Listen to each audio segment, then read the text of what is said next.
मित्रांनो नमस्कार.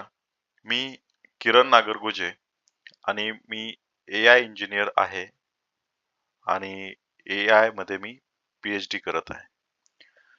मी आपल्या समोर एक प्रेझेंटेशन देत आहे, की जे आपण लक्षपूर्वक ऐका आणि आपण ए-आय चा वापर इलेक्शन प्रिडिक्शन मध्ये किंवा इलेक्शन जिंकण्यासाठी कसा करू शकतो, या प्रोजेक्टमध्ये मी जवळ-जवळ 150 डिफरंट ए-पी-आयज वापरलेले आहेत, जे आपल्याला रिअल टाईम सोल्युशन्स किंवा रिअल टाईम डेटा प्रोव्हाईड करतं आणि ज्यातनं आपण प्रिडिक्शन काढू शकतो.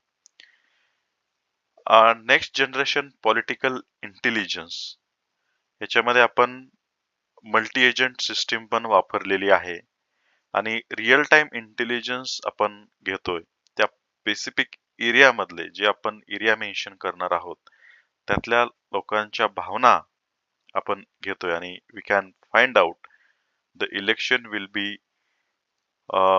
Win by this particular candidate. आणि त्यासाठी आपण काही स्ट्रॅटर्जी पण डेव्हलप करतो with help of the sentiments. This project हा जो प्रोजेक्ट आहे हा प्रोजेक्ट आता आपण येणाऱ्या इलेक्शन मध्ये महानगरपालिका जिल्हा परिषद मध्ये वापरू शकतो. याही आधी हा प्रोजेक्ट वापरलेला आहे आणि याच्यामध्ये जवळजवळ 95% अॅक्युरसी आलेली आहे. या प्रोजेक्टचं स्पेसिफिकेशन्स काय आहेत, तर आपण जवळजवळ 150 डिफरंट EPIs वापरले आहेत. EPIs म्हणजे काय, की आपण जिथनं डेटा घेतो. उदाहरणार्थ जर आपण मेन्शन केलं की पुणे आणि पुण्यामधला प्रभाग 1, तर प्रभाग 1 मध्ये जेवढा काही एरिया येतो तो एरिया जर आपण प्रोव्हाइड केला, तर त्या एरिया मधल्या लोकांच्या भावना काय आहेत, ज्याला इंग्लिशमध्ये आपण सेंटिमेंट्स म्हणतो, त्या आपण सर्व जाणून घेतो जवळजवळ 150 API मधून. डेमोग्राफिक डेटाबेस आपण याच्यासाठी वापरतो आणि हा रॉ डेटा आपण सेंटिमेंट अँड ट्रेडिंग अनालिसिस साठी वापरतो आणि यातनं आपण प्रिडिक्ट किती वोट पडू शकतात आणि कुठल्या उमेदवाराला किती मते पडू शकतात ते आपण ह्याच्यामधून सांगू शकतो. ॲज वेल ॲज त्या लोकांमधल्या भावना जाणून घेऊन तिथले लोकल इश्यू जाणून आपण विनिंग स्ट्रॅटर्जीज आपण पकडू शकतो. फॉर एक्झाम्पल मागच्या इलेक्शनचं एक एक्झाम्पल, की ज्या म्हणजे एरियामध्ये एका उमेदवाराला सांगितलं की तुला इथे कमी मतदान पडेल, तर त्या उमेदवारानं त्या पर्टिक्युलर एरियामध्ये जास्त लक्ष दिलं आणि जवळजवळ 700 मतांना तो उमेदवार निवडून आला आणि आपण त्याला सांगितलं होतं की तो तिथे कमी पडतोय त्या पर्टिक्युलर एरियामध्ये.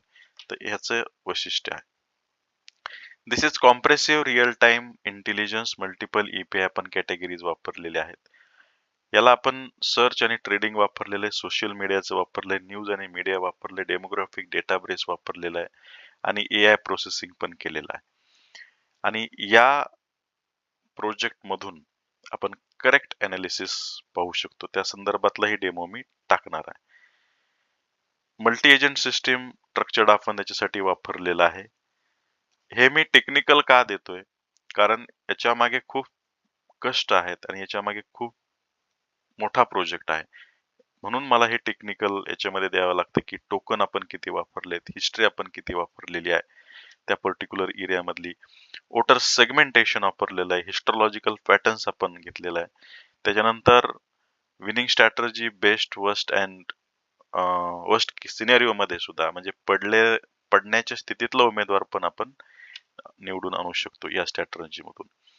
आणि जवळजवळ याची 94.3 अॅक्युरसी. तर अॅक्युरसी आपण म्हणजे कशी काढली असं तुम्ही विचाराल, तर या अगोदरही हे सॉफ्टवेअर आपण वेगवेगळ्या इलेक्शन मध्ये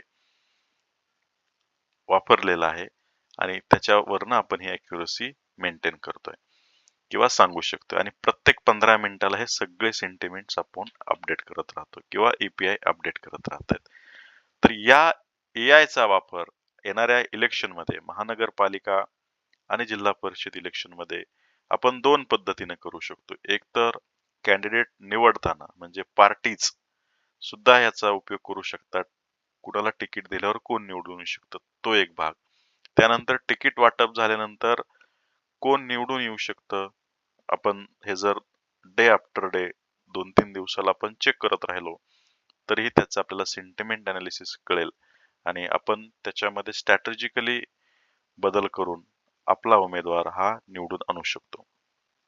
धन्यवाद.